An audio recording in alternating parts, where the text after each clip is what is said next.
પૈસા તેમજ તેમના પેન્શન લગત પૈસા તેમજ જમીન તેમજ મકાન બાબત કે મારે વિજયને પતાવી દીધો આ લોકો, અને હું જતી તો મને પણ પતાવી દેતી.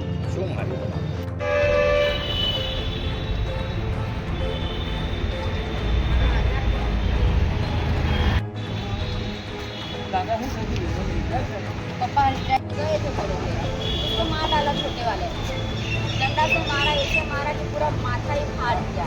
मेरी सास बोलती है इसको कोई दवाई भी मत करा.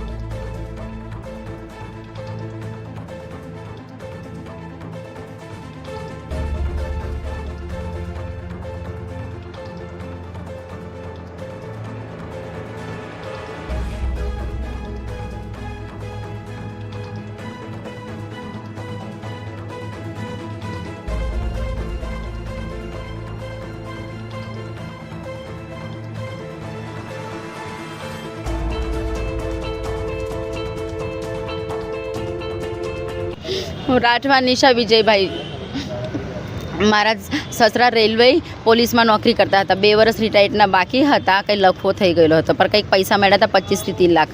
તો મારા સસરાના અમારા જેઠને ખબર છે કે પૈસા છે પપ્પા સાથે. તો મારા જેઠે કહ્યું વિજય ચાલ મમ્મીને કહીએ જે પૈસા અને જે ઘરની પ્રોપર્ટી છે તો આપણે ભાગ 4 ભાઈએ ભાગ પાડી આપે. એવું કરીને મારા જેઠ અને મારા ઘરવાળા ગયા હતા. તો મારી સાસુ 11 વાગે ફોન કરીને મને જાણ કરે છે કે વિજયને તો તું મોકલ્યો તે એને ભાગ આપી દીધો, એને પતાવી દીધો છે. હવે તારો વારો છે, તને મેં ભાગ આપું છું, તું આવી જા, અને જે મેં તને લગ્નમાં રકમ ચડાવી હતી એ લગ્નની રકમો પણ લઈને તું આવી જા.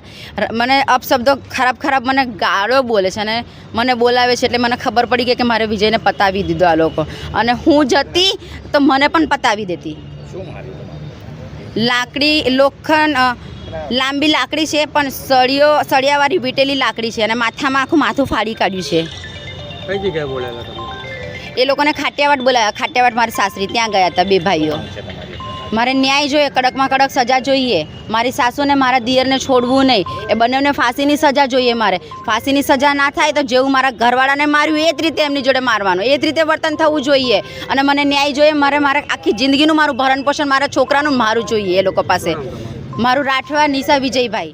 ગઈ તારીખ 7/6/2026ના રોજ આ કામના ફરિયાદી હિતેશકુમાર દેવસિંહભાઈ રાઠવા તેમજ આ કામના સહાયક વિજયભાઈ, તેઓ તેમના પોતાના વતન જ્યાં તેમનો નાનો ભાઈ બળવંતભાઈ રાઠવા, જેઓ પોતાની મમ્મી સાથે રહેતો હોય તે જગ્યાએ પોતાના પિતા જે તે સમયે મરણ ગયેલ અને તે સમયે તેમને મળેલા પૈસા તેમજ તેમના પેન્શન લગત પૈસા તેમજ જમીન તેમજ મકાન બાબતે ચર્ચા કરવા માટે ભેગા થયેલ.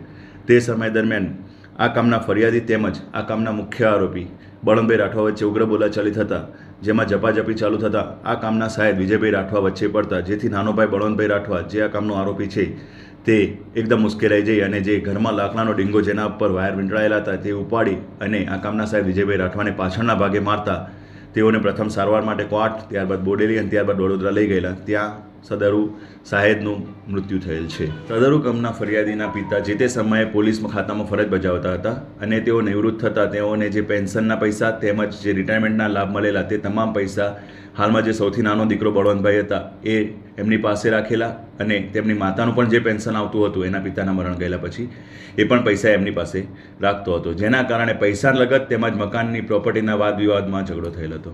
હાલમાં આરોપીની ધરપકડ કરી દેવામાં આવેલી છે. સદરુ ગુનાના કામે અન્ય કોઈ આરોપીનું ઇન્વોલ્વમેન્ટ નથી આમાં.